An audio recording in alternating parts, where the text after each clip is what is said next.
Hoy en nuestra sección del Prado Suena vamos a comparar la visión que tiene Bruegel del infierno a través de su cuadro El triunfo de la muerte y la versión que pinta el Bosco en el Jardín de las Delicias. En primer lugar vamos a comentar la obra de Bruegel el Viejo. En este caso se titula El triunfo de la muerte. Como podemos observar, el cuadro simboliza a través de un gran ejército de esqueletos que están arrasando la tierra cómo todos los seres humanos vamos a morir. No importa nuestra condición social ni económica. Por eso tanto pobres como ricos tendremos el mismo final, la muerte.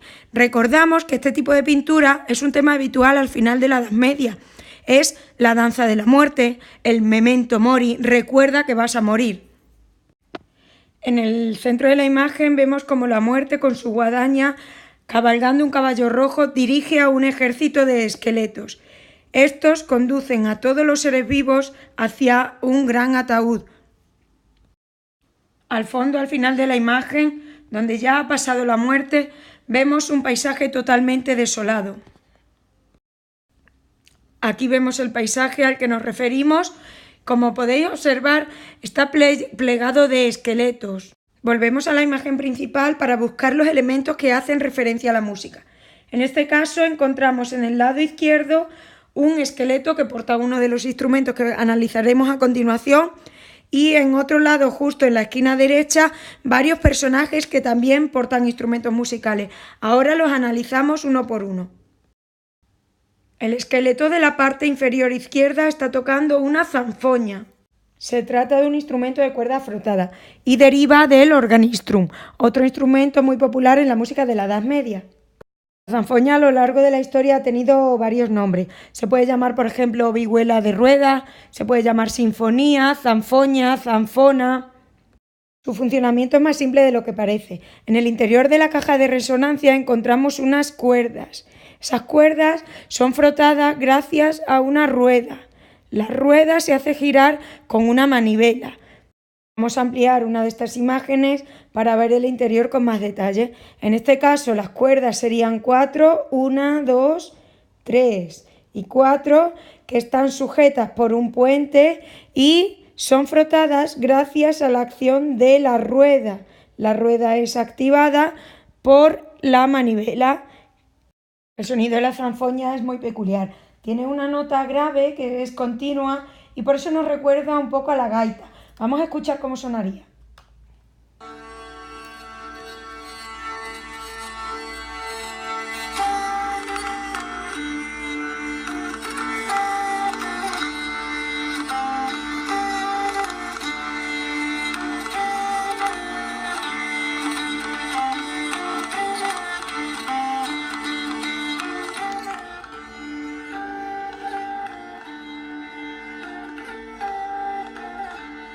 A esa nota grave se le llama bordón y se ejecuta con las dos cuerdas laterales. En este caso son dos, hay veces que pueden ser hasta 3 cuerdas que se utilicen de bordón. Como habíamos comentado anteriormente, en la zona inferior derecha encontramos dos amantes que parece que están totalmente distraídos de lo que está sucediendo en la escena. Uno de ellos está tocando un laúd, que como ya hemos visto en otras ocasiones es un instrumento cordófono de cuerda pulsada con el mástil en un ángulo de 90 grados y otro está cantando. Tiene en su mano un libro de partituras. La palabra laúd proviene del árabe al-ud, es decir, a la madera, ya que su tapa estaba construida con madera, no con piel de animal, como sucedía en otro tipo de instrumentos musicales de la Edad Media, como por ejemplo la fídula. El laúd es introducido en Europa gracias a los árabes. Luego tenemos detrás de la imagen otro esqueleto que está tocando un instrumento diferente. En este caso se trata de una vihuela de arco. Es el antecedente del violín. Por eso es un instrumento de cuerda frotada, se frota con el arco. Vemos a la pareja de amantes ajena al futuro que a ellos también les espera, es decir, la muerte, mientras que el esqueleto parece que está haciendo una burla. Pasamos ahora a comentar el tríptico del Jardín de las Delicias del Bosco. En concreto nos vamos a centrar en la parte derecha de la imagen, es el que llamamos infierno musical. En este panel derecho del tríptico de las delicias, lo que se pretende reflejar es la tortura de los pecadores, que se dejaron llevar por la música profana, por eso utiliza tantos elementos musicales. Hay varios elementos que nos llaman la atención. Vamos a analizar concretamente esta especie de hombre árbol, este laúd arpa, la zanfoña, estos instrumentos que hay por aquí y esta partitura. Sobre la cabeza de este hombre árbol se sitúa una gran gaita. En esta época la gaita era entendida como una figura obscena o un símbolo de los amores carnales. También hay autores que dicen que puede representar el pecado de la gula, ya que las gaitas durante la Edad Media y el Renacimiento estaban construidas con estómagos o vejigas de animales. La gaita situada sobre la cabeza del hombre árbol es un instrumento de doble lengüeta, aerófono, aunque en esta imagen no se puede ver la lengüeta porque queda en la parte interior del instrumento y está formado por una vejiga en la que se hallan insertados 3 tubos. Este sería 1, 2 y 3 tubos. Un pequeño roncón de trazo recto, un soplete de menor tamaño, que sería este de aquí de la derecha, y por último un puntero con 6 orificios, 1, 2, 3, 4, 5 y 6 orificios de digitación. Y termina en un pabellón en forma de campana. Y de nuevo volvemos a la imagen principal para centrarnos ahora en esta zona. Esta parte del cuadro la llamamos el grupo de grandes instrumentos musicales y es la otra gran imagen poética de la composición. El conjunto está presidido por un laúd, un arpa y una zanfoña.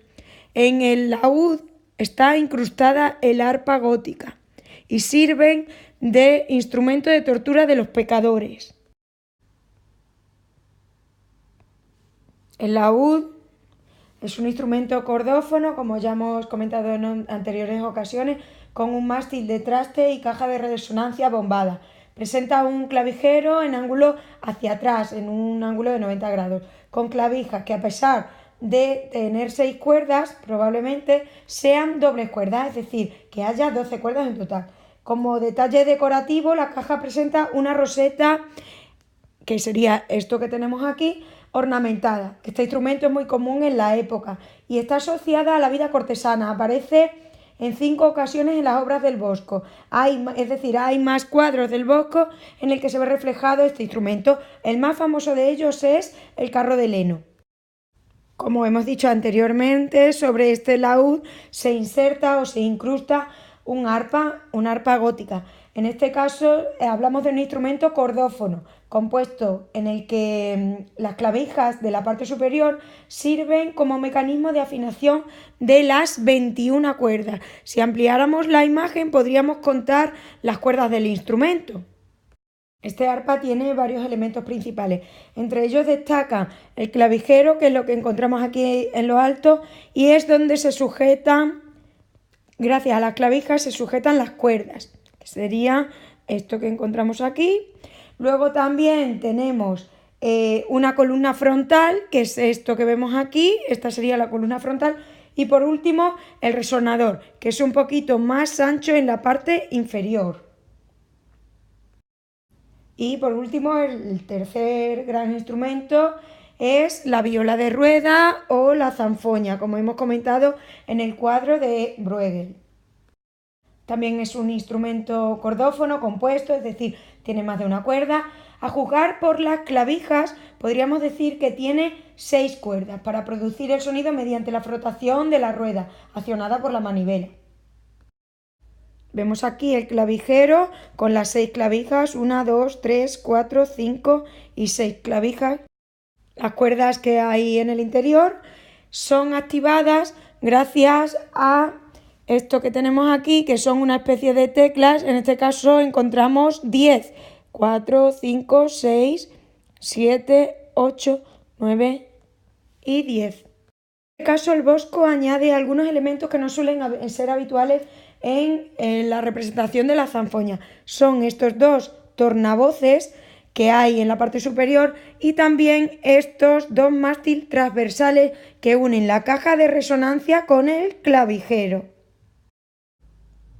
Además de estos tres instrumentos principales, también vemos otros instrumentos más pequeños, como por ejemplo esta chirimía y este tambor.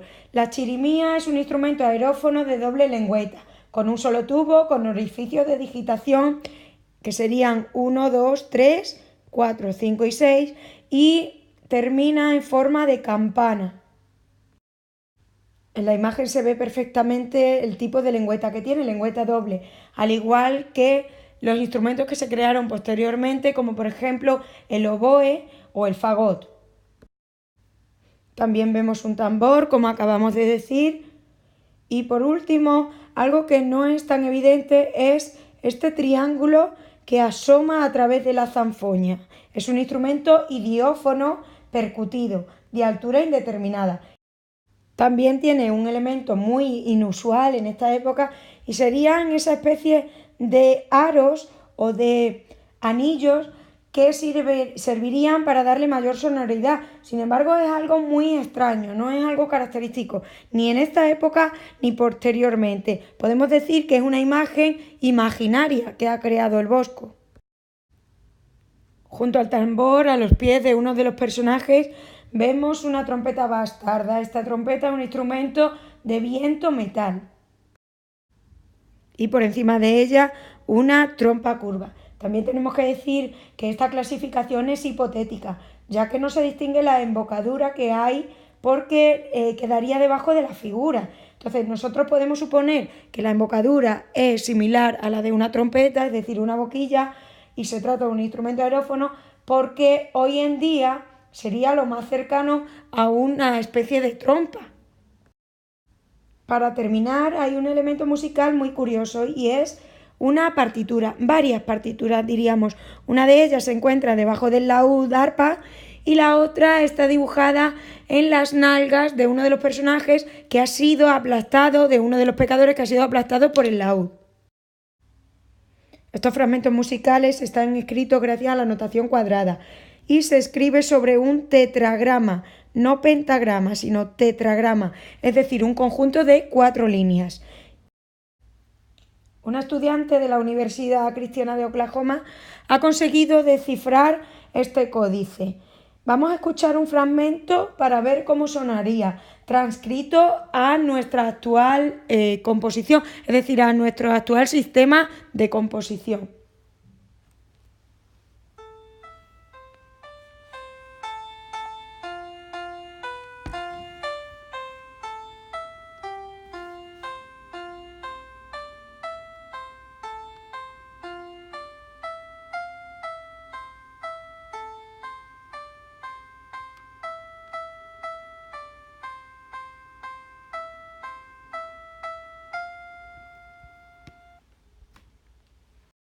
Y para terminar nos hacemos una pregunta: ¿qué relación pueden tener todos estos instrumentos musicales con el infierno que quiere representar el Bosco en este tríptico? Uno de los argumentos o teorías para explicar esta pregunta sería la moral cristiana de la época. ¿Qué quiero decir con esto? En esta época y durante toda la Edad Media, principio del Renacimiento, la música profana estaba ligada a los pecados, mientras la música religiosa solamente podía ser vocal, no podía ser instrumental. Dentro de las iglesias no se tocaban instrumentos musicales porque podía distraer a la hora de alabar a Dios. Lo importante simplemente era escuchar la palabra de Dios, no escuchar los instrumentos. Entonces, los instrumentos se asocian siempre a escenas profanas, a escenas ordinarias, teatrales, canciones matrimoniales, profesión de las mujeres instrumentistas empleadas en los banquetes que pueden ser un poco dudosas. Como apreciamos en estos escenarios, es su naturaleza sexual o su naturaleza lasciva lo que hace que este papel en los instrumentos musicales se aleje de la crítica moral cristiana. Por este motivo se asocia con los pecadores, con el infierno.